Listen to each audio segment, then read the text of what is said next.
Okay, so welcome everybody. My name is Monica. I'm from GYC Europe Programming, and we are here today with Dr. Rivelino Montenegro, and we are very excited to hear what he has to say. Thank you for all who are joining us right now. I ask you to please mute or remain muted until the end of the workshop. Then we will have a Q&A part where you can ask questions or write them in the chat, whatever you like better. And now I give the floor to Rivelino. Thank you so much for doing this workshop with us today. Thank you too, and thanks a lot for having me here. I will try to, I hope you guys can see my screen now. If you don't see it, please let me know. Okay, looks good. Let me introduce myself a little bit. As Monica already said, my name is Rivelino Montenegro, and I know for many of you, it will be almost impossible to pronounce my name, but it's also hard even for me. I'm originally from Brazil, but I have been living in Germany for many years. So I studied back in Brazil material science engineering, and then I came to Germany to do my PhD in chemistry. So this was a long time ago, in 2000, between 2000 and 2003, I was studying here, then I finished my studies. I moved to Toronto in Canada, where I was working in the biomedical field. And that's what I have been doing since then. I was then moving back to Germany. I started a few companies in the medical field. Until today, I developed medical devices. And one of the things that have interested me the most is actually this controversy between creation and evolution. And does God really exist? You know, and I've been a Seventh-day Adventist since I was 17 years old. I was born in a very Catholic family. My uncle was a priest. Most of my aunts were nuns. So I was the black sheep of the family when I became a Seventh-day Adventist. And actually I had more problems, you know, when I became a Seventh-day Adventist, because I started reading the Bible and a lot of questions came up. And I had serious problems. You know, I mean, the story of the big fish or whale or whatever it was, swallowing a man and keeping him in his belly for some time, like Jonah's story was a big problem for me. You know, the people in the Bible living 900 years, all those things gave me headaches. And that's why I decided to study those topics in details. And I was very happy to have found answers and things that made a lot of sense out of this. And I'm very happy that God kept those stories there for us today, because those things that used to be stumbling blocks for my faith, they are now columns. They really help me. They really help me to be like strong and to believe in God and to be on trust in the Bible. And the topic of today that I entitled "Shall Not Be a Racist, and What Can Science and the Bible Teach Us About Racism" has a very interesting background. So I will tell you, first of all, why I made this presentation to start with. And then I will, when I made this presentation in the first place, it was roughly 10 years ago, I was invited by the Lifestyle TV, which is a Christian TV station in Sweden. I was invited to make the presentation there. And then I was like, okay, that's done. I don't have to be repeating this all the time. But then just not long ago, something happened to me in my church here in Germany that made me think about presenting it again. And now with all this Black Lives Matter movement and what happened in the US recently and what had happened over and over, I decided to repeat this. You know, I'm repeating this. I've made this presentation a few times in the last months, because I think it's an extremely important topic and extremely important for us as Christians to understand, and for you to understand how sometimes we are just blind and we have to wake up, especially we who have the light. So I will start with the story why I made up this presentation. And it was like that one day I was walking through the streets of Mainz, where I live. It's a beautiful city nearby Frankfurt. And the city of Mainz, I was walking there and there were two girls. They were selling some stuff. They were selling food and fruits and juice. And so I came close and they were talking, both of them were talking a language that I couldn't understand. And because I could not understand, I asked them, where are you girls from? So they told me where they were from. And then they asked me, where are you from? So I asked them to guess. So I told them, so what's your guess? So then the girls started, oh, you're from Pakistan and India and Afghanistan and then Morocco. And then they went North Africa, everywhere, Middle East. They went all the way to Indonesia. And then no. In the end, the girls said, well, we give up. We don't know where you're from.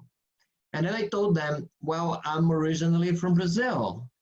And the girl looked at me and she said, you are not Brazilian. And I'm like, what? Of course I'm Brazilian. Why are you saying this? And the girl said, I thought all Brazilians were good looking.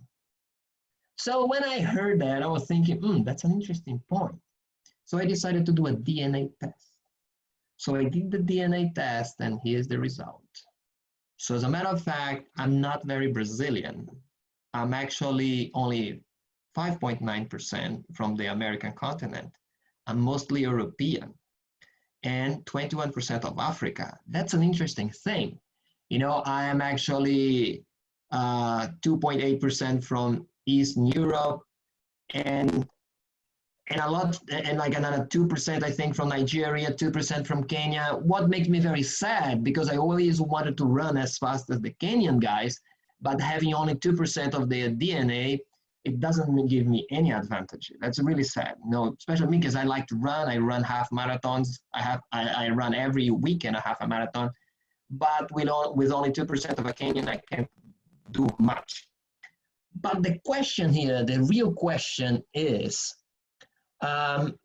what scientists have been studying is the following. If you look at the different groups of people we have today, and some people may call it races, which is wrong because there is only one race. There is the human race. And we have different skin colors. That's true. We also have different shapes of the nose and eyes. And some groups look like, well, they're closer together than others. Now you get a guy from Norway, and he looks quite different from a guy from Africa or from Japan. And we have the tendency to group people. So, and scientists also try to understand this, and that, like, genetically speaking, they can bring some people closer together, DNA-wise, they can bring some people closer together than others. But the point is, if you go back in time, imagine that we are going down here, we are going back in time, and those people, those different groups, they were closer and closer. The population was getting smaller and smaller. As you know, the population of the world is increasing now, so it was smaller in the past. So you come closer, closer. It will be a moment you come to one person, we call it, scientists call it common ancestor. There is one man who connects everyone today. You know, even if you think, oh, I'm 100% European, I'm 100% African, well, you are connected via someone to everyone else. And the real question that's coming often in the scientific cycles or groups is, how many years did it take between this guy, this pink guy here, and everyone today? And all the differences that we have, like all the different colors of the skin and shapes of the eyes and nose, and all the different groups we have today, that we have so many troubles today, having fights and so on. So the question is, how many years did pass between this man and everyone today? And that's what we are going to study now, okay?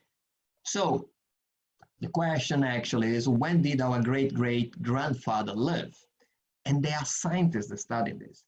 In 1987, there was an interesting article published by Ken and some other scientists that he made some investigation. He found out this one man who connects everyone today. We call it the most recent ancestor. This guy, so there were others before him, of course, but this guy was the last one, now the most recent one that connects everyone. And there was this scientific study saying, well, it was between 100,000 and 200,000 years ago.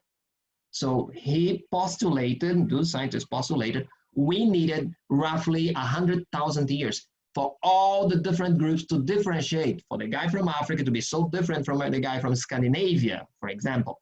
So that was the assumption in 1987.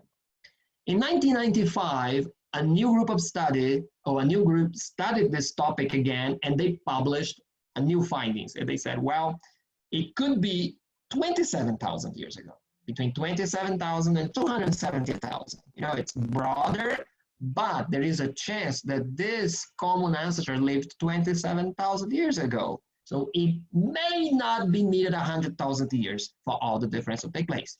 Then you come down to come further in history, then we come to 2001. There was another paper that said, well, it could be between 35,000 and 89,000. So what we notice here is over time, science is actually fine-tuned those numbers and decreasing it. So we are coming to a point that is actually not very far away between us today, all the different groups, and this man who connects everyone. That we don't know what was the color of his skin. We don't know how was his hair. How did his eyes look like? We have no idea. But in 2004, there was another paper from Rode, and they published a very interesting article in Nature. When I read this article, I was so excited. And in this article, he makes a very good study, and he comes up with a different number. He says, actually, our great-great-great-grandfather, the man who connects everyone alive today on Earth, lived between 2,000 and 5,000 years ago.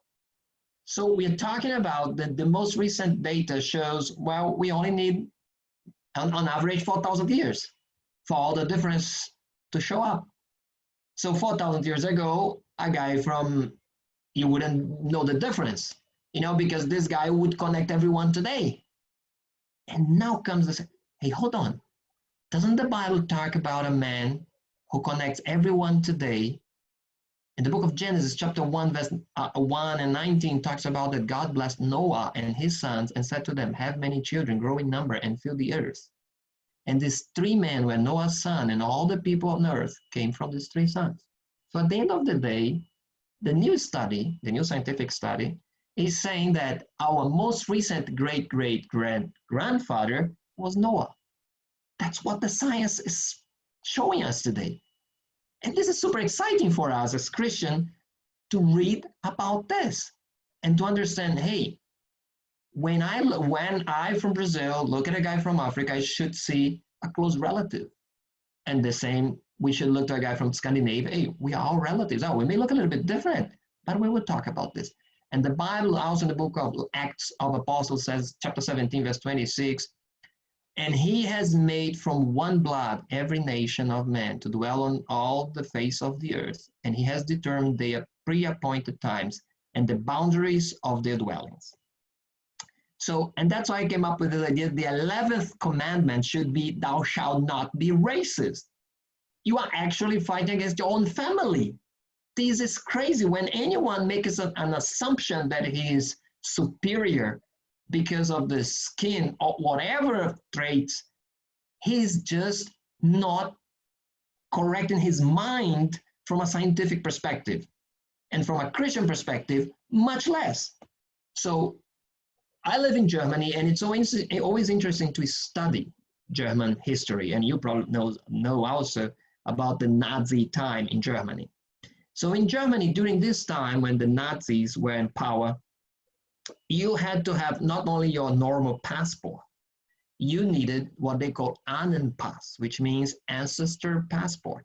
You had to prove that in the last 3 or 4 or 5 generations, I don't remember exactly, everyone was German, that you didn't have a Jew in your family, you didn't have a guy from Morocco or someone else that would mess up your purity. So if you didn't have this, you could be in trouble. And it was in German. And it's interesting how this whole machine, this propaganda machine ran in Germany during the Nazi time. And we are always asking ourselves, how could people fall in this trap? So developed was Germany back then from a scientific perspective, philosophy, arts, and how could people run in this mistake? Just for you to have an idea, how often we can fall in this trap too. We have to be very careful nowadays. At that time, it was written at the entrances of the churches.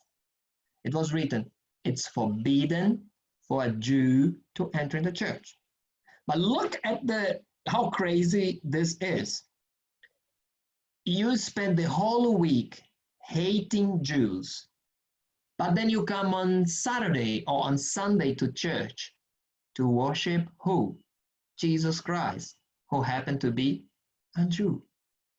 But it's written, Jews are not allowed to enter.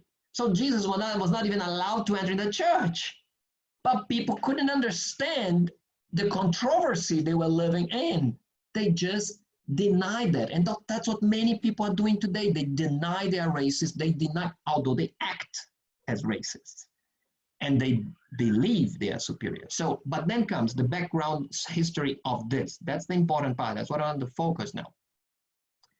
The Nazis had all these ideas of purity, and we have to segregate people based on scientific studies.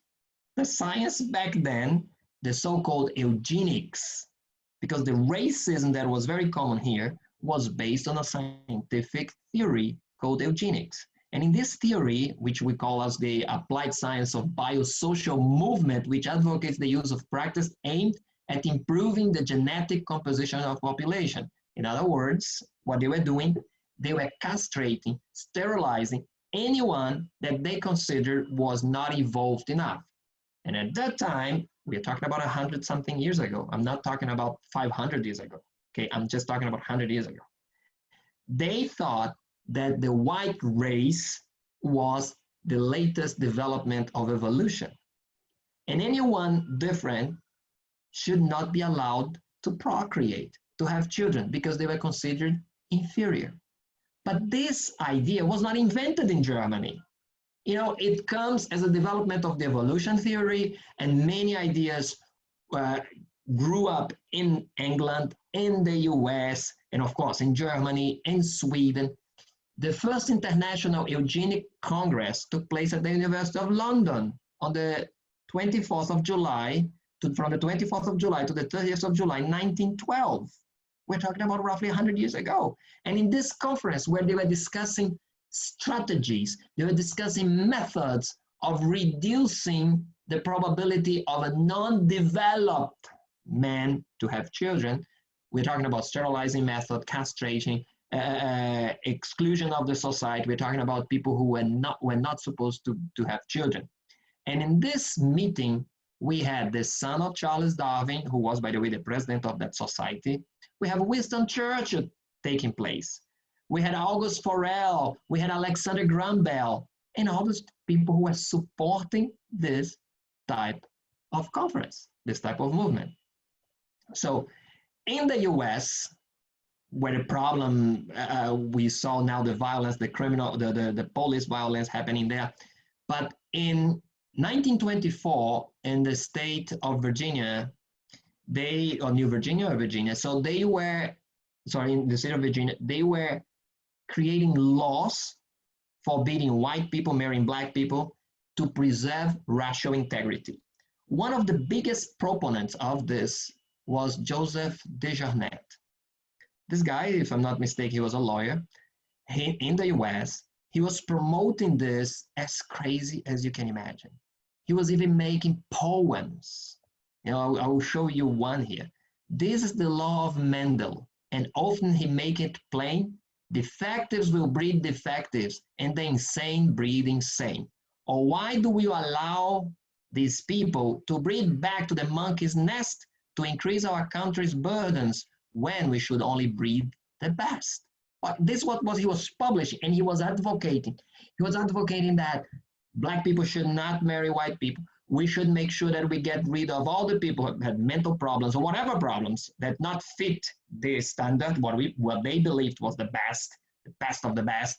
Everyone who would not meet that criteria should be sterilized, should be castrated, should not be allowed to have children, because he thought that we should help nature to improve human race by doing this. As a matter of fact, he got mad when he heard the Nazis were sterilizing more people than the US. he says, as a martyr in the red collar, the Germans are beating us at our own game. Because when America sterilized 60,000 people in the US, okay, it sterilized 60,000 people. Germany, during the Nazi time, had sterilized 600,000, so 10 times more. And then he was like, hey, what's going on? The Germans are doing much better. They will have a better population there. At this time, Owens, in 1936, was coming to Germany for the Berlin Olympic Games. The black guy won every single gold medal he could win. And then everyone is looking, so all those guys who consider themselves superiors because they were white had to look to the black guy winning everyone. And Hitler had to see that as well. That's an amazing story right in this time. But people got blind to this. They didn't care. And they had all types of theories back then to back up that idea. One famous example happened in England, by the way. I forgot the name of the guy who had a theory that the royal family was, by the laws of nature, more intelligent than the workers' class or anyone else. So he had this, and one day he applied a test. He took children of the royal family from England and children of the ordinary people. And he applied a test, an IQ test. What happened? Ordinary children had better marks. And to our astonishment, you can read this in the books, he says the theory is right, the data is wrong. Because he didn't want to admit that it would be possible that a poor class could be more intelligent than the royal family. This is just for you to have an idea how crazy this racist thinking can like infiltrate and contaminate people's mind. But the worst thing is it happens in the church. You know, it can happen inside the church. And with the Nazis in the Nazi time, when they were doing all those movements to sterilize people, to make the non-developed, the non-evolved, they were doing that because they thought they were helping evolution to make the human race better.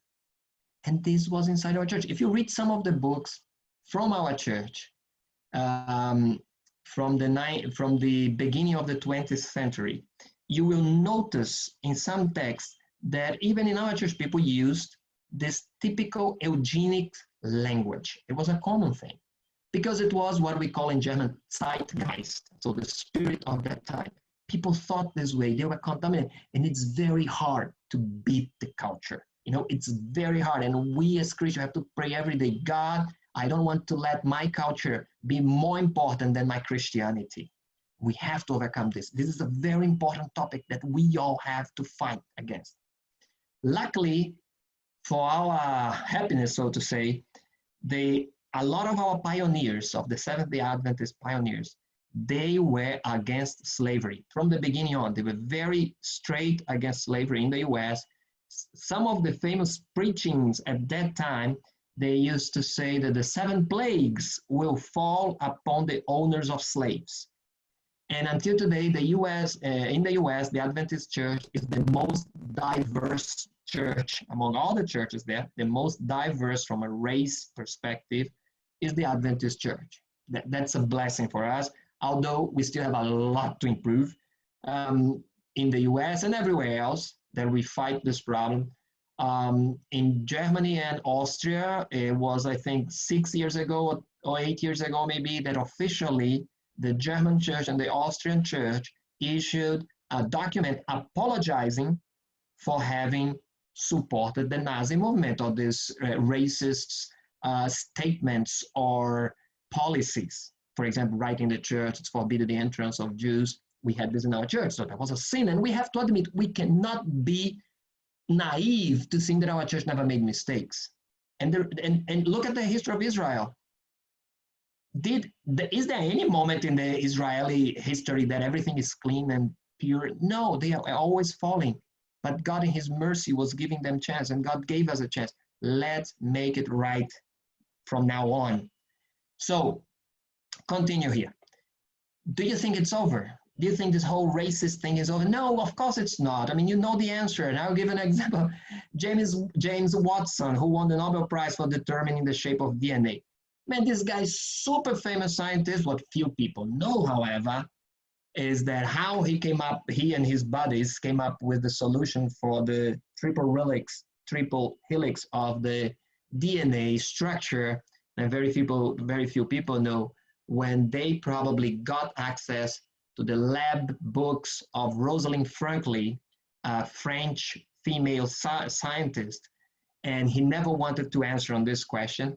But anyway, James Watson was, until recently, until maybe 10 years ago, he was still the director of the laboratory in the US, the laboratory that he used to do all the eugenics tests and experimentation.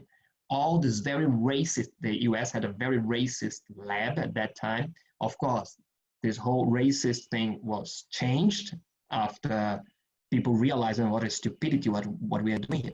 But James Watson became director of this lab, but he still has his racist ideas. And in 2007, he declared all our social policies are based on the fact that their African intelligence is the same as ours, whereas all the testing says not really. So what he's saying is not based on science, because there is no data saying this. What he's saying is his racist thinking or upbringing or whatever made him a racist. The point is, it made him a racist, and wherever he can see a link that confirms his bias, he will cling to it. And that's what we have to be very careful.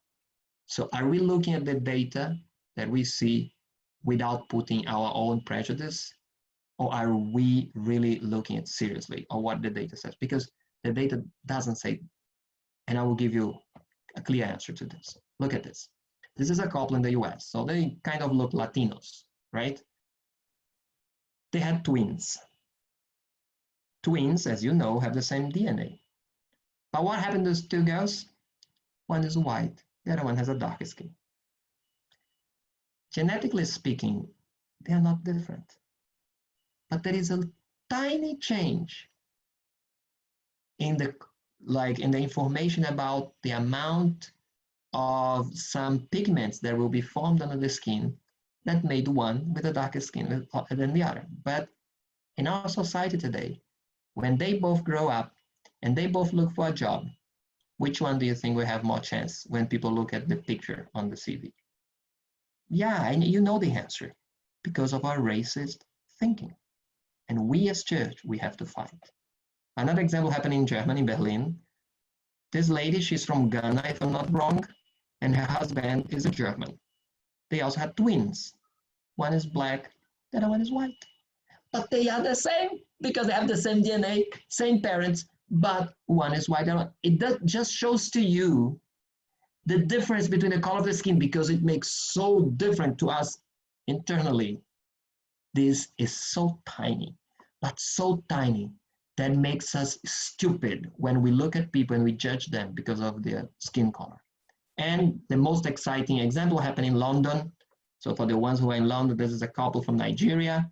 They have been always black. The whole family is black. They don't know any white people in their family history that was white. They had a daughter, was white. She's not albino. And they brought Professor Brian Sykes to evaluate. It's a very famous professor in England. They brought him to evaluate the case because they did a DNA test. Of course, the father was saying, that's not my daughter. Even the mother said, that's not my daughter. They did DNA test. They did everything. And Brian Sykes just said, well, the rules of genetics are complex, and we still don't understand what happens in many cases. This is amazing. You know, it's incredible how nature is punching us on our faces, and we still decide to be racist. And this has to change. This has to change as fast as possible. In the book of Galatians, Paul writes, there is neither Jew, nor Greek, slave, nor free, male, nor female, for you are all one in Christ Jesus.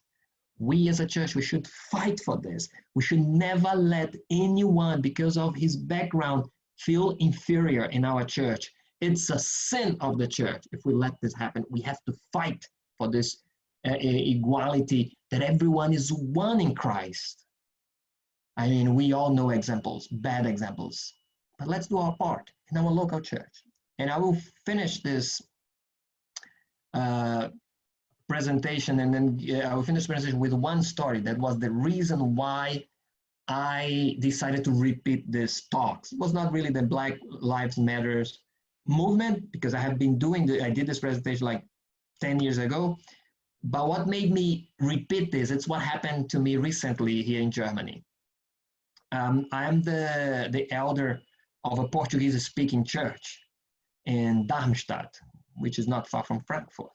So we have a Portuguese-speaking church, and in the Portuguese-speaking church, we have people from Brazil, people from Portugal, we have people from Angola, Mozambique.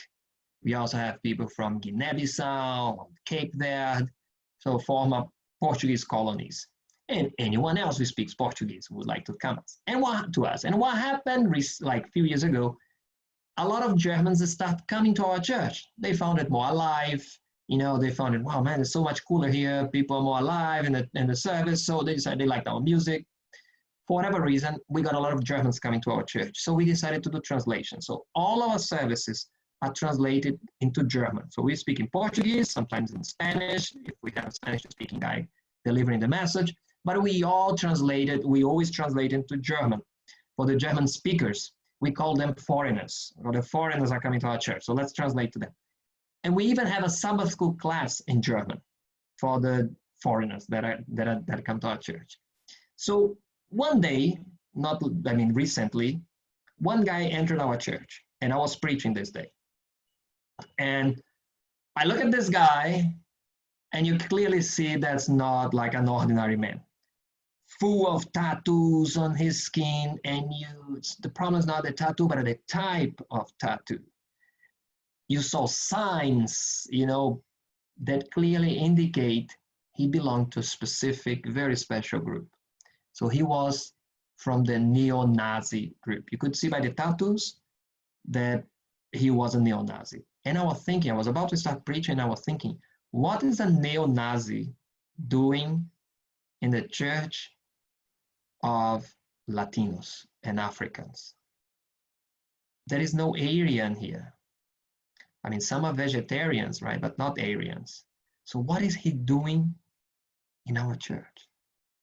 I delivered a sermon, and in the end, I had the chance to talk to him and learn one of the most beautiful stories that I wanted to share with you. And that's the reason I'm repeating this presentation. So he grew up in an ordinary German family, but he didn't have a good childhood. So he decided to leave home. He didn't have love at home. It's always like that. If you don't have love at home, you will look for love somewhere else. So he left. He then went on the streets and made the wrong friends, and he ended up in the neo-Nazi scene where people worshipped Hitler and they thought they were superior because they were white, and all the problems of Germany are because of the foreigners that are coming here. So he grew up in that environment. To the point, he became a leader of a neo-Nazi group in Germany.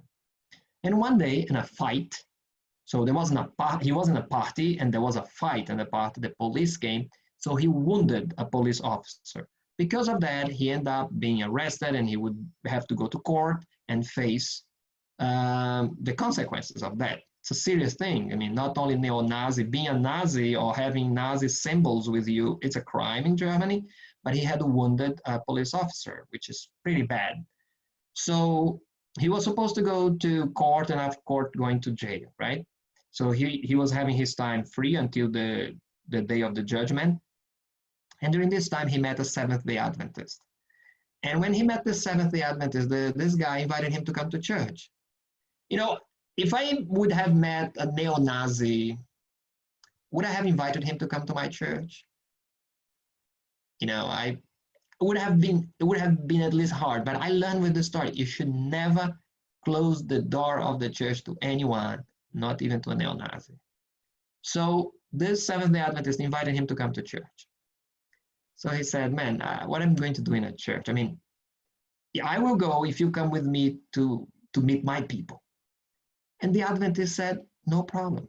If you come and join me in church, I will go with you. But then the neo-Nazi said, okay, let me go first to his church to see what is there, right? Before he gets shocked with my group. So he went to the church, and when he came there, and people are very kind. Oh, good morning, happy Sabbath. oh, my beloved brother, my beloved sister, and everyone was sister, everyone was brother. And these neo-Nazis start thinking, man, these people are so naive. And he had an idea. What if I tell the judge that I became a Seventh-day Adventist, that I'm a new person? Could be my penalty will be reduced. Maybe I just have to stay in the jail for a short time. Or if I have to pay a fine, it will be a small fine. So he decided to come to church every Sabbath. All of a sudden, you have this neo-Nazi entering the Adventist church every Sabbath. Every Sabbath, he was there, Sabbath school lesson. Well, he probably started reading books of Ellen White. He could quote things, and he was every morning, happy Sabbath, brother, happy Sabbath, sister. He was faking all the time. He was an Adventist because he had to convince that people in the church that he changed his life in order to get the support when he would be in front of the judge. Judgment day came. He came in front of the judge, and before the whole conversation started, he stood up and with a very open chest, he said, "Judge, I changed my life. I'm a Seventh-day Adventist now." And you have to understand, this is very bold because Germany has only 80 million people, but only 30,000 Adventists. What are the chances that that judge would know what was a Seventh-day Adventist? But he said very proud, "I'm a Seventh-day Adventist. I changed my life." The judge looked at him in the eyes and said, "Because of your decision, you are free from all charges. I let you free." This man couldn't believe. His shoulder went down. And he gave his life to Jesus at that moment. And he told me, I accepted Jesus in the courtroom when the judge set me free. He learned that day, if you confess with your lips, you'll be saved. And this man gave his life to Jesus and changed his life. You shall not be a racist, but to anyone. Nobody is above or below you. We are all one in Christ. And may the Lord bless you. And I'm happy to answer your questions now.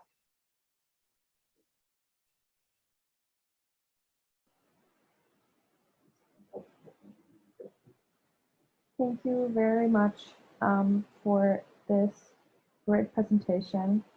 I'm sure it has touched all of us.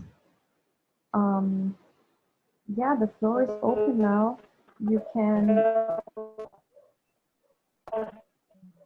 I'm sorry. Elena, we could not listen to your questions in case you were asking. If the mic has a problem, you can write the question as well in the chat. Yes. Feel free to write the questions or speak out loud.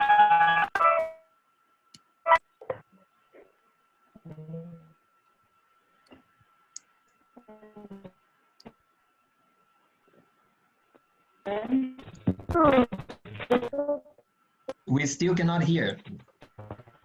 Yeah, okay. We can't hear you, unfortunately. So we got a question from Douglas. Douglas, are you the guy I know from Belgium? Oh, Douglas, nice meeting you again. So great, but what biblical message can we share with someone with racist views?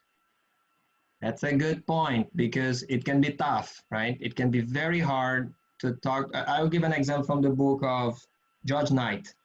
George Knight, in his book, Nurturing the Adventist Message, he mentions a case of a quartet of black guys in the US who went to sing in a white church. We're talking about an Adventist church. And the deacons, when the deacon saw the black guys entering the church, he went there and pushed the black guys out of the church. And the black guys are saying, "We are here to sing. We were invited to sing in your church." But the deacon didn't believe and pushed them out. And while they were being pushed out of the church, the wife of the pastor looks to those guys and says, "We love you. We just don't want to sit together with you." So it just shows it is very hard to enter in the mind of a racist, like a hardcore racist. The best way, in my opinion, is showing love, showing, look, those guys that you consider inferior, you know, they are doing this, they are helping the poor, they are doing that, they welcome everyone, or things like that, that they will see and getting to know. You know, you have to, and maybe try to understand, like work a little bit as a psychologist, trying to understand how did his like racist views come about. Like, for example, some people became racist because they heard in their childhood, their parents were telling them all the time, oh, don't trust this type of people, don't trust this. And then it's wired in their brain. To unwire this, it takes time. I mean, you have to be also conscious that, well, it's not easy. And it's just like saying one thing and the racist will stop being racist. He won't. He needs time to overcome this. And one of the things is asking him, for example, a common argument against, for in Europe, we see this very often. Oh, those foreigners are taking our jobs. And I faced this once. When I finished my PhD, I was invited for a dinner, and it was in the church. Okay, it was someone from the church who invited me, and she invited someone else from the church. And I will share with you this how the dinner went. While at the dinner, this lady who invited me, it was my farewell sort of dinner party there. And she asked me, so Rivelino, what are your plans? And I wanted to tell her that I was moving to Canada, but before I said that, I told her, well, I was offered a position to become a scientist at the University of Ulm here in Germany. And before I could continue with my answer, because I would continue to say, but I refused because I'm moving to Canada. The guy who was there at the dinner, he looked at me and he said, you should not accept, you should go because my daughter doesn't have a job. And I look at him and I told him, listen, if your daughter has finished a PhD in chemistry, I can talk to the people in Ulm and she can get a job there because I'm moving to Canada, I'm not staying. So the guy was frozen because his daughter didn't have a PhD in chemistry. So sometimes facing this can make the racist like, oh, but believe me, it is not easy, but we have to do, that's our job.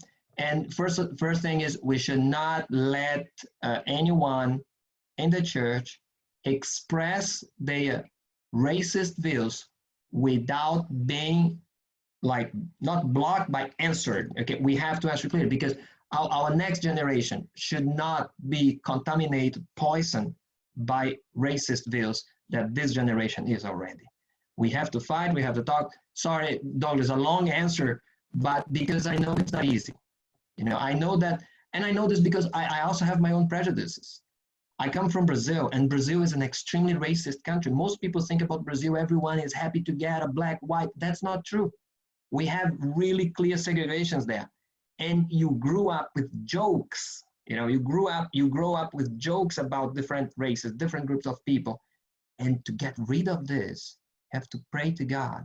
Because I imagine how would be Jesus would come today. He would not be allowed in a lot of churches because he doesn't fit to the standard. And some of us would be disappointed. I mean, I just saw this comedian making a very interesting sketch of this white guy praying at church, saying, Jesus, talk to me. And then all of a sudden comes this guy with a dark skin. Yes, I'm here to talk to you. And this white guy says, what? Who are you? And the guy said, well, I'm Jesus. You are praying to me. Oh, but you are too dark. And I say, yes, I was born in the Middle East at that time. Pretty much everyone had a dark skin. And by the way, I'm a Jew. So we have to try to talk about this. I mean, the church has several problems in this sense. I mean, talking about this matter is one thing. We have to be able to talk openly, you know, and admit our mistakes. The other problem is couples. I mean, I help a lot of couples, you know, sex issue. It's a big problem because we don't talk in the church about that. And because we don't talk, people are not prepared. And they get in relationships, they get in a lot of mess of relationships because we're not talking. So I would say, Douglas, the best way is let's try to get into the world of the racist and understand his racist view. Because if you ask, he would not have a strong argument. Because scientifically speaking, it doesn't help. When I was preaching in Sweden, when I was make this presentation in Sweden, I was saying that you guys are all close relatives to the Africans, but I'll tell you something. If some of you think that you are more intelligent than an African, let me tell you one thing. When you guys in Sweden were living in caves, the Africans were building up the pyramids. So they had, when you guys were living in caves, they had universities in Egypt, okay? They had universities of architecture, of medicine. The first textbooks of medicine are written in Egyptian. So, sorry, it was a long answer. Sorry, let's go to the next one. So, Ruth Wallace says, I'm sorry, my internet connection is bad, and I missed what the pastor's wife said to the elder black. The pastor's wife said to the black guys, we love you, but we just don't want to sit together with you. It's just you don't love. Of course you don't love, but you think you love. And that was related to the question of Douglas. Some people are so racist that it gets very hard to get in their brains with a clear message. It is very hard sometimes. So, so Alcar had already answered, sorry. Okay, any other questions to this topic or to the science behind?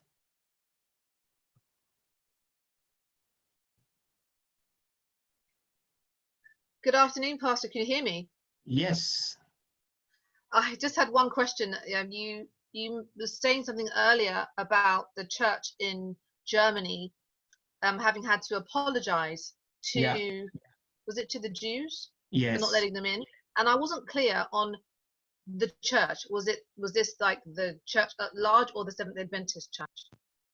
The Seventh-day Adventist Church in Germany and Austria, they issued an official document apologizing during the Nazi times for not speaking against the Nazis, you know, right. for not, and for actually at the end of the day supporting, you know, because there was clear racism. But you have to understand again, I mean, it's very hard to judge people at that time because we were not there, right? But there is a massive propaganda. I was just thinking about, I mean, the Nazi had this propaganda machine, which was extremely strong. Just to give an example, the uniform, the clothes of the army, the German army at that time was made by Hugo Boss. So imagine, I mean, all the soldiers were wearing Hugo Boss. So everything was a massive idea to say, you are superior, you are better. And if you're listening to this every day, I mean, it gets very hard to, and of course, you don't listen to the other side either, because people are forbidden to listen to the radio stations from other countries. So it's very, very powerful message. And another message that I wanted to say is one common thinking among many Christians at that time, which was used as a massive propaganda machine, was Jesus was not a Jew, not 100% Jew. And this actually has a historical background from Jewish documents. That's the crazy part. So the Nazis were using a Jewish document to back up, to back an affirmation, an idea about Jesus. Because you remember the Bible text when Jesus is talking to the Jews and he says, they discussed about his nature, right? And then they say to Jesus, we know who our Father is, but we don't know who your Father is. And this was actually saying, because your mother was pregnant before she married, your mother had sex outside marriage, the wedding lock. And this was a sinful relationship, let's say. So there is a tradition that believes that the father of Jesus was a Roman soldier. And the Nazis used that to say that Jesus was actually half Aryan because his father was a Roman soldier.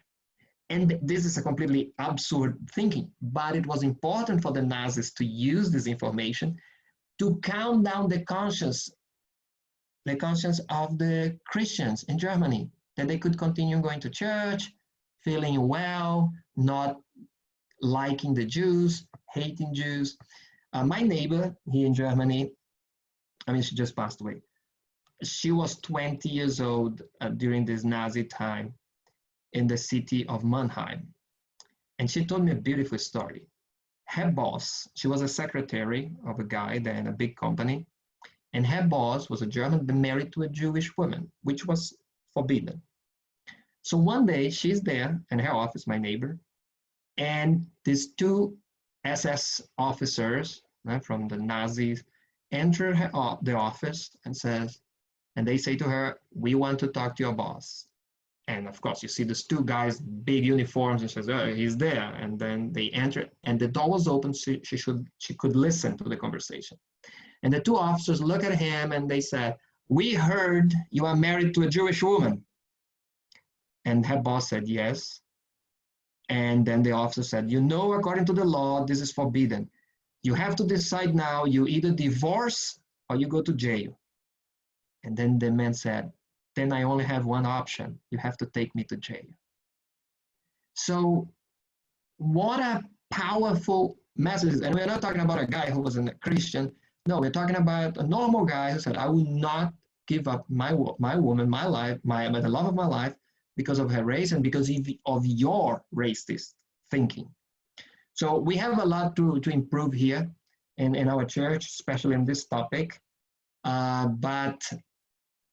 And the churches, at least the church in Germany and Austria, admitted, this is very important, because a lot of churches and countries didn't admit their mistakes. Sweden was sterilized, like Germany was the country that sterilized the most during this Nazi time. The second country was Sweden, okay? Sweden did forced sterilization until 1976.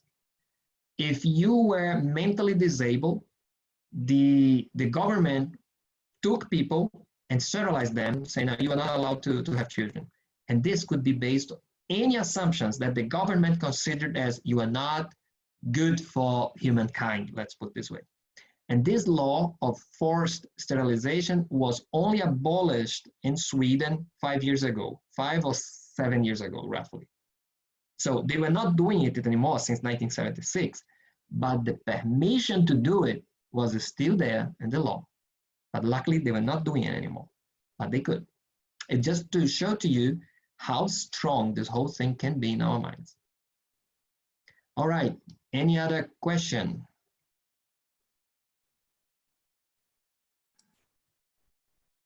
Hi, Pastor. I don't know, can you hear me? Yes. Okay. I'm originally from Nigeria. Oh, hi, my cousin. How are you? Yes. So, yeah, it's nice to know you have some Nigerian blood. Yeah. So my question has to do with the way we set up churches as Adventists. Because the case of South Africa continues to be a case study for us in Africa, where in the Adventist church, you have conferences set up based on is it ethnicity or race I should use? It's very hard word to pick up now. Yeah, you have white conferences, you have black conferences, and you have colored conferences in South Africa. Now, we're all supposed to be one church. We read from the book of Romans there, as we were, Galatians 3, where we have that message about the fact that there is neither Jew nor Greek, neither slave nor free, and there is neither male or female. We are all one in Christ Jesus because of the blood of Christ that binds us all, even on the spiritual level. Amen. And so the question that comes to my mind as you were speaking was, how do we then see this issue of culturally based churches, even when we are in diaspora? Because like in the UK now, where I live, we have Nigerian churches, we have, different culturally based churches. And speak to some people who attend, and it's because they feel they cannot worship in the same way that certain people from other cultures worship. And I just want to know what your take on this is as we talk about this big question of racism and segregation that comes from it. Yeah, well, I cannot answer for South Africa because I haven't been there. So, and also just to correct, I'm not a pastor, but I'm a Seventh-day Adventist since many years. And I know this because I'm in Germany, but I don't go to the German church. I go to a Portuguese-speaking church. And this has, if we can separate languages, that would make life easier because, of course, I mean, Mandela once said, talk to a man in a language he understands, goes to his brain. Talking his mother language goes to his heart. And you see in the Bible Tower, when people are split by languages, you see how strong language is, how strong language binds people together, right? So it's much easier to worship God in your own language. That's one thing. And we have to admit there are different cultures. There are people who like one thing more than another, and there are groups of people who have different ways of expressing themselves. And before I come deeper in your question, I will give an example. When I moved from Brazil to Germany, I couldn't speak German. I came to study here. I spoke not a single word in German. And first week I went to the church on the Sabbath. I mean, I was shocked already because they didn't have service during the week. In Brazil, we have like Wednesdays, Sundays, and Fridays nights, and Saturday morning and afternoon. In Germany, there was only Saturday morning. That was already shocking to me. But then on the first service there on Sabbath morning, I am there and I see the Pathfinders entering the church. And the Pathfinders went in front to make a presentation. One kid had a t-shirt of the Pathfinders. The other one had the necklace. The other one had the shorts, but no one had the full uniform as a Pathfinder. So I asked the guy who was translating to me, I said, man, Brazil is way poorer than Germany. But all our Pathfinders, they all have the whole uniform. They're all like well organized. How come that you guys don't do it here? And this guy looks at me and says, listen, if we put a bunch of kids together, dressed in uniforms, they will look like Hitler's youth. It wouldn't be allowed to do it here. And then you start to understand the cultural shock that would happen to a German church if I would have brought the Brazilian Pathfinder group to make a presentation in German. They would just leave the church. So there are those things that we have to recognize, and we have to be wise and to deal with them. Paul, when he was preaching to the Greeks, he preached in a language, in a structure, in a logic that the Greeks could understand. So we have to understand. What happened in South Africa, we had a horrible system, the apartheid, that was in place for so many years, that wounded so many people. And it's not an easy task to overcome that. I understand this. In the US, we have also black churches and white churches, right? And they even inside the Adventist churches, and they also have difficulties to deal together, to have one conference together. And if you ask me how to solve, I have no idea. I just know that we should pray about a lot, because once we enter into these topics, we very often forget our Christianity and let our cultural bias overcome. We also have issues from, for example, if you come from Africa or from like any country in Africa, where churches are usually way more alive than churches in Europe.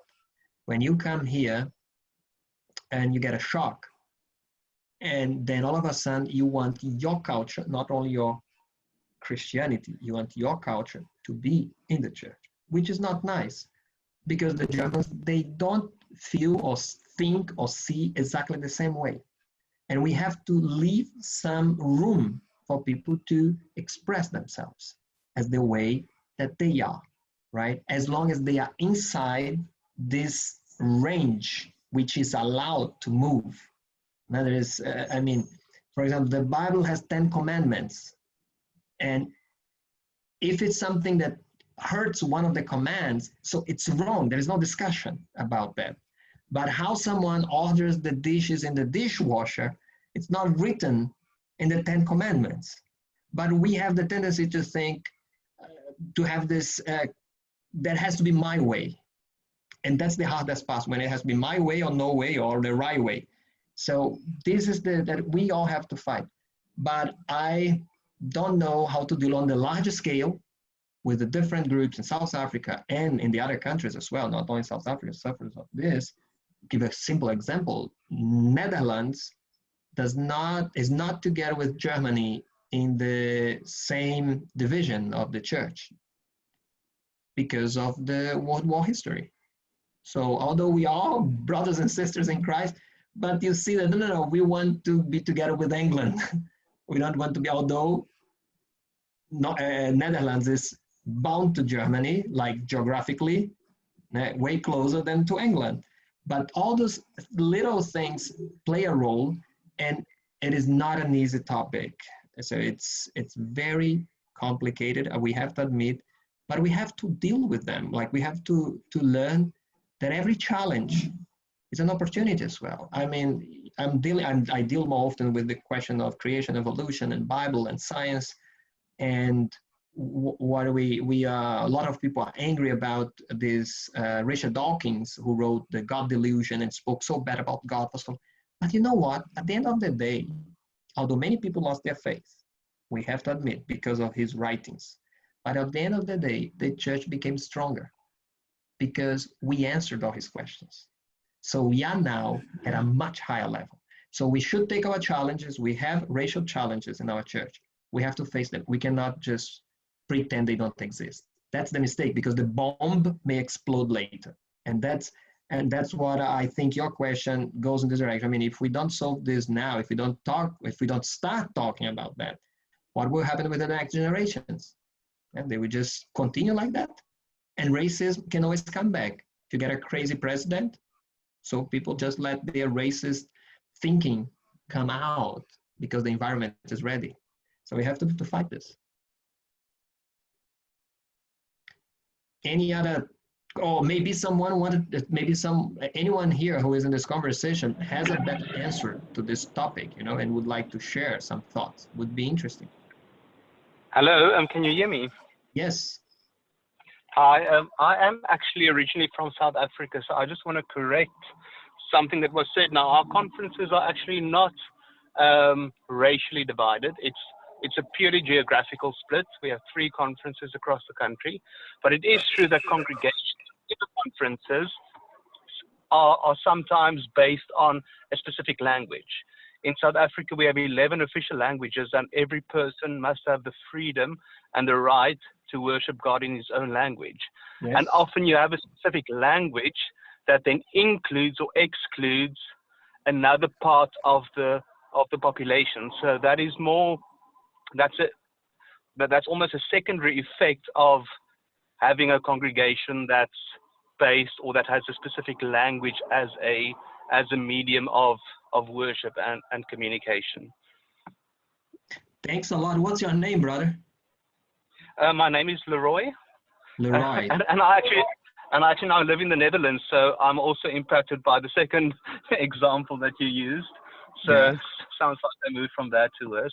No, I'm just kidding. But I do have a question. I actually just wanted to ask a question, yeah. And that was, I completely agree that when you converted, and then there's absolutely no distinction based on race or creed or gender or whatsoever. But you, for example, used the distinction between Egypt, that was a very sophisticated culture, compared to Sweden, that's still where the people still lived in caves. Would you agree then with the statement that one can make the assertion that certain cultures are superior to other cultures, and then it's just, once again, a purely secondary effect that somebody belonging to a specific culture also has a specific race or skin color? But if you purely look at it on a cultural level, that you can say that one culture is maybe superior to another or not. Thanks a lot, Leroy, for this question. Very good question. And before I forget, Kelsey had also raised his hand, Kelsey Gittins. So I would just comment on the question of Leroy here. And Kelsey, please, you make your comment. Thanks a lot for clarifying the thing of South Africa. It's very good to hear that you're not that bad, right? There, it's a good point. And concerning your question, I mean, because as Egypt was much more developed than Sweden at that specific time, does it mean some cultures are more developed now? No, I don't believe so. And I would tell what is my thinking is, a lot of this development in the different countries have to do with climate change. As that sounds, it's as crazy as it may sound, and sometimes you have a change in the environment that propitiates development. And then people just flourish, boom, just happen. Or you get one guy And this guy leads the whole country, his country, to a big change. Crazy example, very nice example, is Cyrus the Great and the Persia Empire. You know, Persia, I mean, when we read Daniel chapter 2, you see the different kingdoms changing all the time, the leading kingdom changing all the time. You have different things that lead to this. Genghis Khan and the Mongolian Empire. So all those civilizations and cultures, they had their moments. If you look at the Incas and Mayas in the American continent, it is amazing how developed they were also in a specific point of time. And just a side comment here about Cyrus the Great. If you read the book History of Herodotus, you will see that he comments on Cyrus the Great, and he says Cyrus had a silver tank that he will carry with him to the wars, where he would carry his water. He would take water from the river, cook the water, and keep in a silver tank. So it just shows how developed that culture was in that specific point of time. But we are talking about maybe someone shows up there who was more intelligent than the average, and this can happen in any culture. We have this over and over happening. What happens is, if this guy creates an environment where science can flourish, so the whole nation goes forward. We saw this in the Persian Empire. I mean, pretty much all Muslim scientists that the Muslims claim, oh, the Muslim empire or the Muslim world was more developed than the Christian. It was all because of the Persians, the Muslims from Persia that converted to Muslim. They pretty much all of them, because there was an environment for this. In Germany, we had the case of some philosophers like Kant and few others who create an environment that the whole thing developed. And in some countries, they disappeared because history was not registered. Typical example, Japan. Japan didn't have written language, and it gets very hard for us to know exactly or a lot about the empires before in Japan because they didn't have written language. The Chinese had, and then we know how developed China was. So I think it changes all the time. You know, Leroy, it goes moving from one place. It all depends. Environment. If you get no rain for 4 years, man, 500 years ago, which nation can survive? But if you go to Petra in Jordan, if you go there and you see that city in the middle of a desert could flourish because they created a water channel system, amazing system that today we don't know yet how it worked, but they were able to collect water. Like you had a little bit of rain was enough to collect water. And so we always had this. It doesn't mean that some cultures are superior. They were in that specific time frame because of different reasons. It was not their genes. So that's what I wanted to say. And I think it's Casey or Kelsey Gittens. I'm sorry if I mispronounced your name. No problem. It's Kelsey. So you said it correctly the first Kelsey. time. So I had kind of just a comment about the thing of how to solve this racial issue in the world and in the different conferences, like how there in certain countries there's a white conference and a black conference. And you said, Brother Rivelino, that you don't know how to solve it. And I think that's actually indeed a very good point. And so what I wanted to say really is that really this is a problem that I cannot solve in somebody else. And I don't know, Bob cannot solve in John, blah, blah. It's really, the solution is in prayer and in the Holy Spirit's working in people's lives, because I think that the way that the world talks often about this racial issue and about solving this problem is often very almost like militant. Like, we need to get rid of racists. We need to get rid of that. And we need to somehow make them change. But this was also never how Jesus worked. You know, Jesus could have said, I need to get rid of sinners and I need to change them. But he works with love and with his spirit. And I think I just wanted to share that what I believe is the strongest agent of change is prayer and a living example of love. And when people see that, And I think you brought some very good examples of when people see, for example, a Black person who is loving and kind and intelligent and strong Christian. Those examples and those living experiences really change people's ideas that they might have about Black people in general. Oftentimes, the people who are the most racist are the people who are the most ignorant about a certain group of people. They maybe Yes. don't have a lot of experiences with people in that group, and so they just base it off of what they've heard. So I think just having patience with them, because we can see the racists as like, oh, the greatest sinners, you're like Hitler or something like that, but it's a sin just like another sin that I suffer with, you know. So I think it is so important that we treat them with love and patience, because it's like you said, it's really not so simple to get rid of these things that are so deeply weaved into our minds, often from a young age. Yeah, thanks a lot for your comment. Yeah, I mean, we do have to pray a lot and ask God to reveal on ourselves. You know, in the Old Testament, in the sanctuary, they had an offer for the unknown sin, what you didn't know, but you had to make an offer. And we do have to ask God to reveal our innermost things that we don't even notice. You know, there is a part of us a part of me that I don't know, that people know. And some part that I don't know and people don't know, only God knows. And we should ask him, hey, is there anything in my life? And we should encourage other people, you know, hey, why, as you mentioned, why don't you go and talk to this specific group of people? Maybe they are not like you think. You know, they are all, I think every country has the jokes about a specific group of people who is lazy. All right, so we say, oh, these guys are the lazy ones. So in Brazil, we have the jokes about this. And every country has, and we have to challenge those things and stop thinking.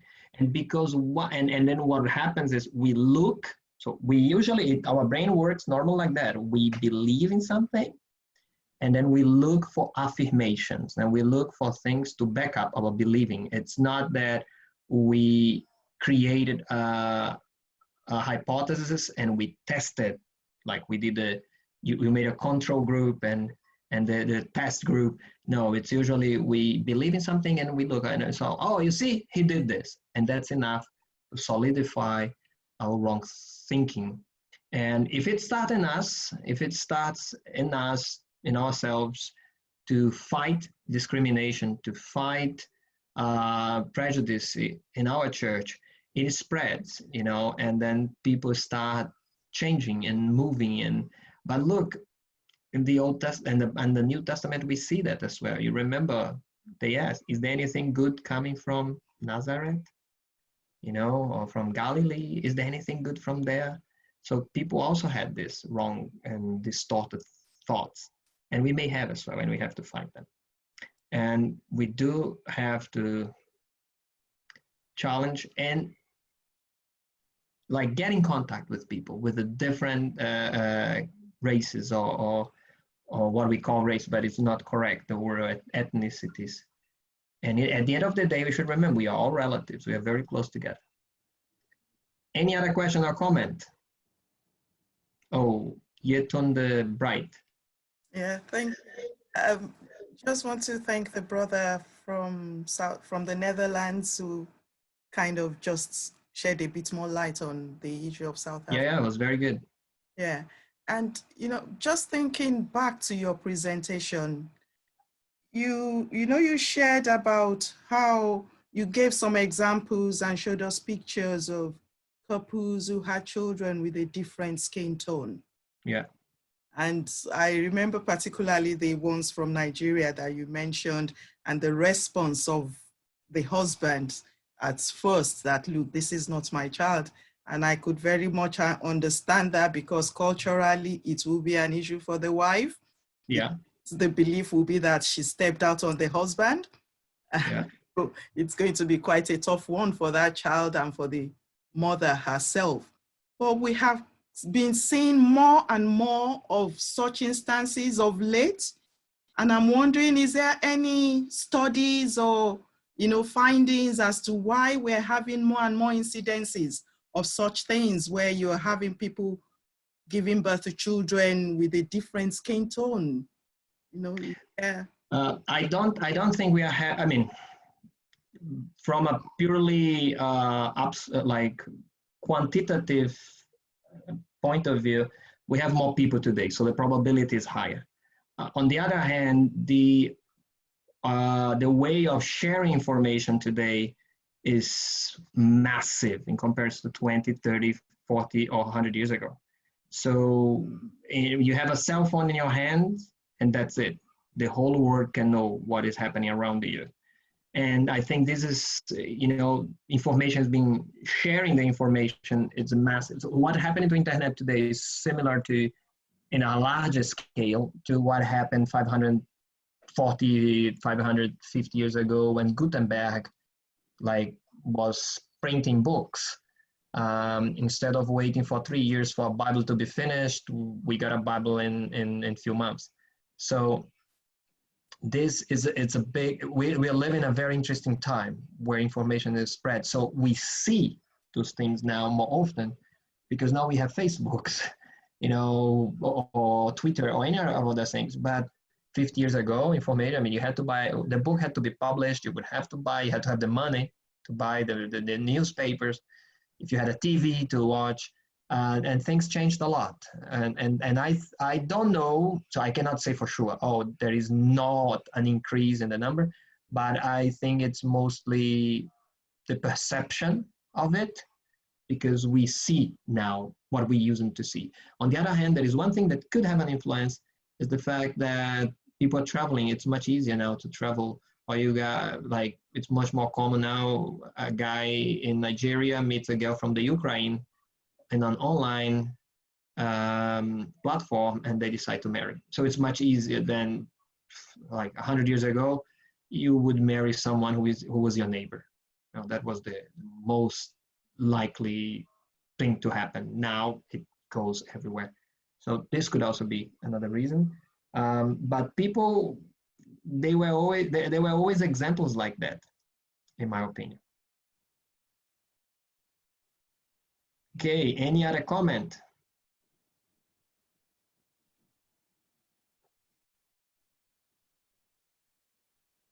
No? So we have been talking for, what is that, since 2:15 until 3:35, a good time. Monica, what do you think? Sorry, it took me a while to find the button. That's okay. Yeah, are there any last questions or comments?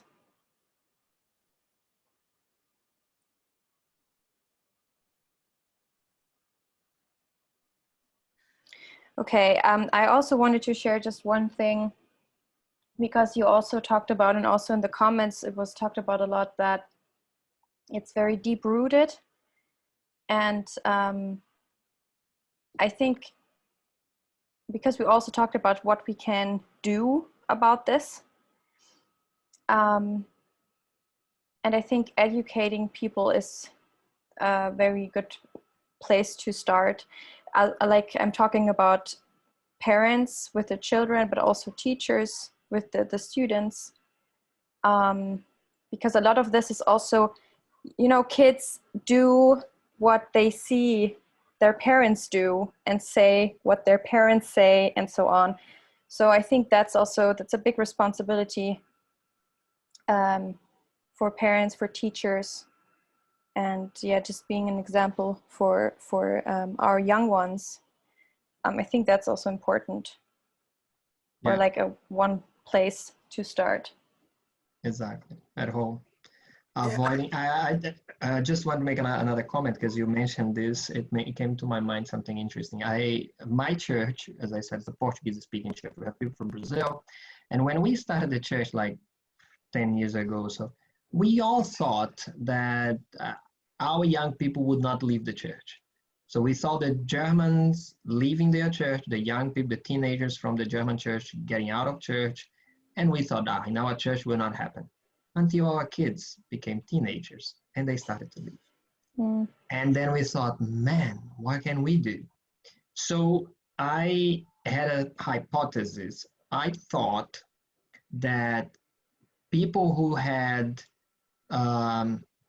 missionary experience would stay in church. For example, if you got your kid to go to a mission trip in, I don't know, in Honduras or anywhere else, that they would come like with a fire, you know, and I thought that those ones would stay. So I decided to do a little survey. One day I can share with you. It's all in German, but I would try to translate that. But it was interesting because I emailed a lot of people that I know that are in the church and outside the church, that they left. Some of them stayed in the church through their teenage, and some of them left the church.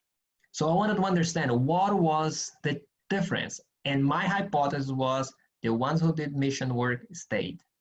The ones who didn't, they left. And I was wrong. And the reason was their relationship with their parents at home. I was so shocked when I learned that. And the ones who left, they would answer things like, well, every time we came home from church, my parents would be speaking bad about the pastor, speaking bad about the brothers and sisters. I heard so often this and that. So the church lost its, the church and the Bible lost its value for them. I mean, if there is no value for the parents, why should be of any value for them? Ellen White has an interesting text when she says that some families, they eat their pastors during lunch. So if you have your own wrong thoughts about brothers and sisters and church, be very careful how you share this with your children, because you may, the sermon of a pastor may never touch that child, because the child listens at home that this pastor is a stupid one and this and that. So I was shocked with that result of my was a small research, but shed a lot of light and what a problem we have to face. It doesn't mean that everyone who was making this mistake, the children left the church, but we have a tendency, and this is very important for us. But Casey, you left up, so you rose your hand again. Yes, you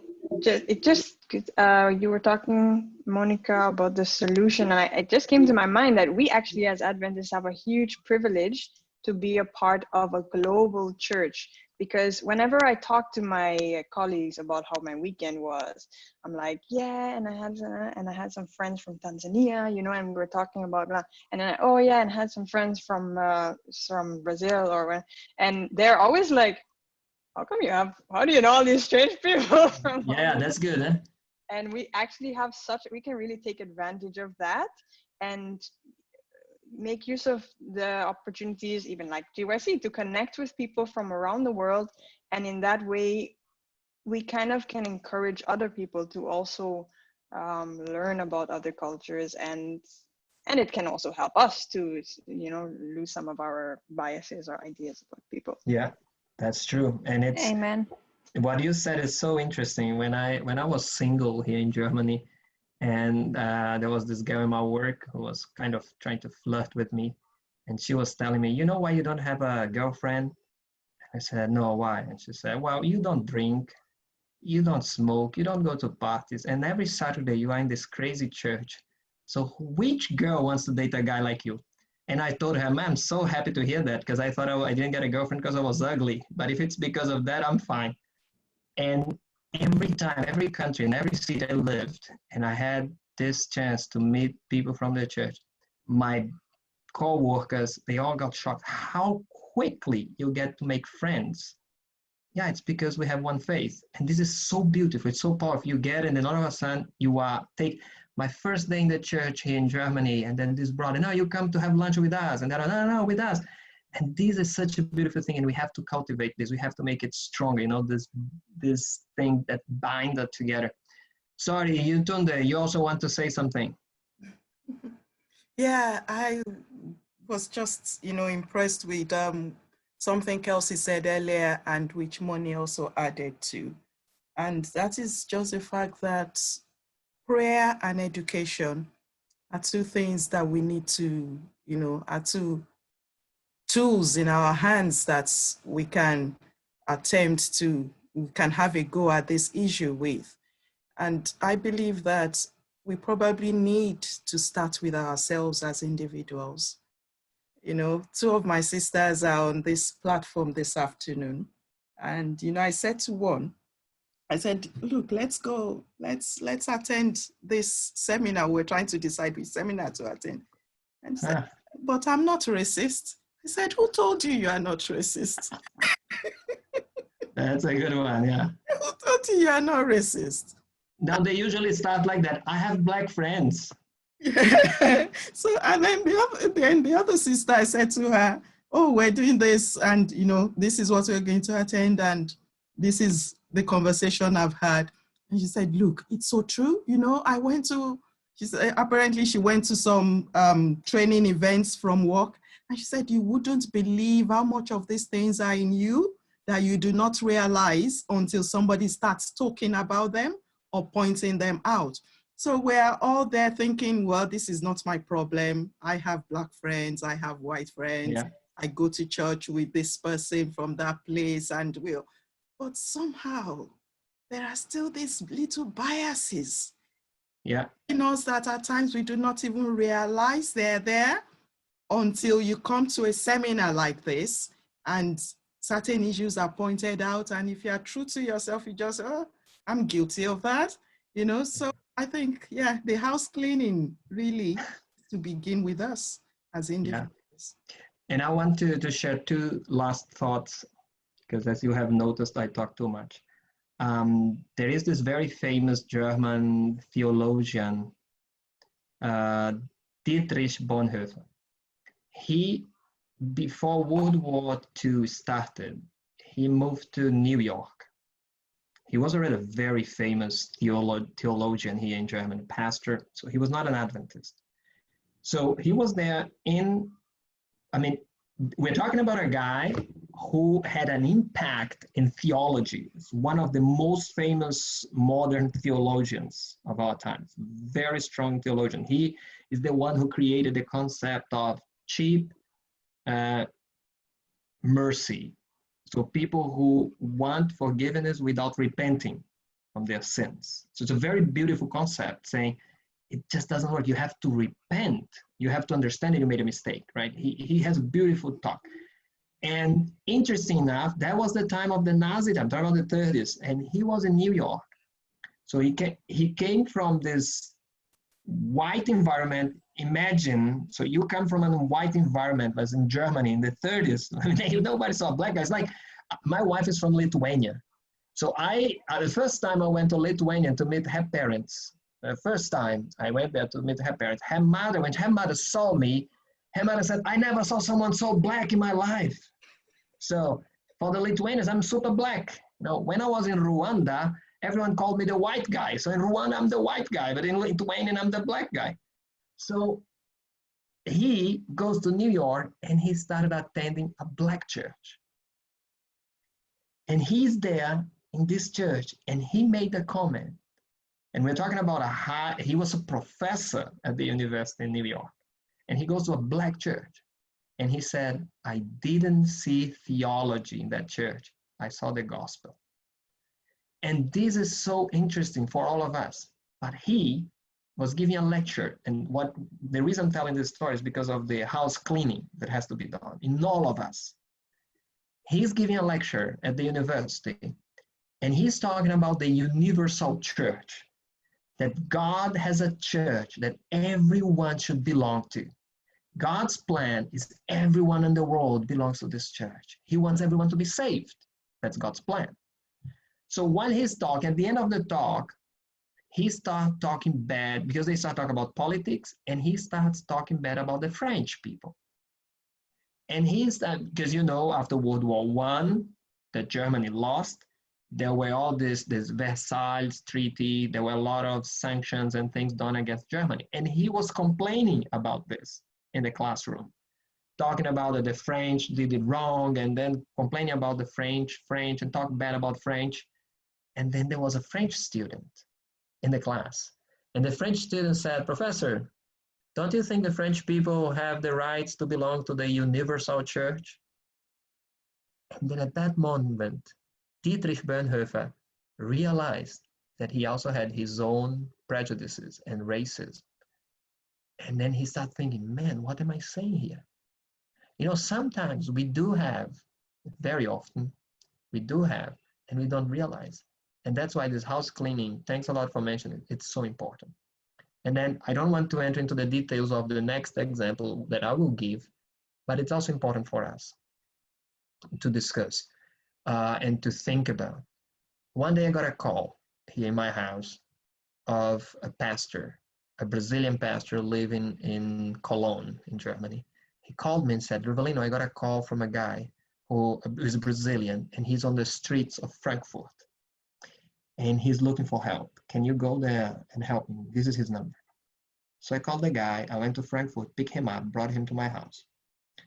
Long story short, he was gay, used to be Seventh-day Adventist, was no longer in the church. He was deceived by a false promise that he would work in a restaurant in Frankfurt. He was taken in a male prostitution ring and he was abused very often until he escaped. So I took this guy, he's gay, he wanted to save his life, and then we had the chance to talk about Jesus and slowly bringing him to Christ. I'm very blessed that my church in Germany, my Portuguese-speaking church, never ever showed prejudice towards homosexuals. Every time, and we got 2 of them already that came to church, got converted, were baptized, you know, that they never felt excluded. Although everyone in the church knew that they were homosexuals. Nobody treated them badly. Nobody looked at them with the wrong look. Everyone is a candidate to heaven, and we have to treat people the best as we wanted us to be treated. And this point is still a big issue in our church. We still don't know how to handle homosexuals or how to deal with the homosexual issue. And we have to learn. It's not only saying it's a sin and it's your problem to solve. This is not how we solve. You know, we should try to understand. And this guy, when I wrote a book about him, and this book is written a pseudonym because I didn't want people to know, because I'm making a case against this trafficking group in Frankfurt that takes young people who like foreign especially, who don't speak English. So they take them here and make them like sex slaves. So anyway, when you get to know the history, why someone get into this road, and then you want, because that's why it's important to get to know people better, to listen to them, not only to talk, not only to preach. You know, I gave so many Bible studies, and it's always like that. I talk, and then I don't even know who I'm bringing to Christ, because I never heard the person talking to me. And sometimes the person doesn't need to know that the Babylonian Empire is followed by the Persian Empire, that's followed by the Greek Empire, and followed by the Roman Empire. She doesn't need that. She's in a completely different wavelength, needs something else. And we just don't give what they need at that moment. So that was what I wanted to say, that we need a lot to improve. Sorry, Monica. So you can come and close the meeting.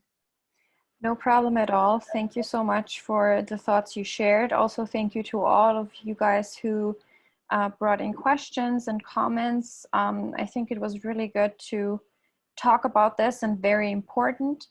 And I also just wanted to mention, because you just mentioned the topic of homosexuality, we have also a workshop about sexuality in the church from Michael Carducci at this conference. If I'm not mistaken, it's the next session actually.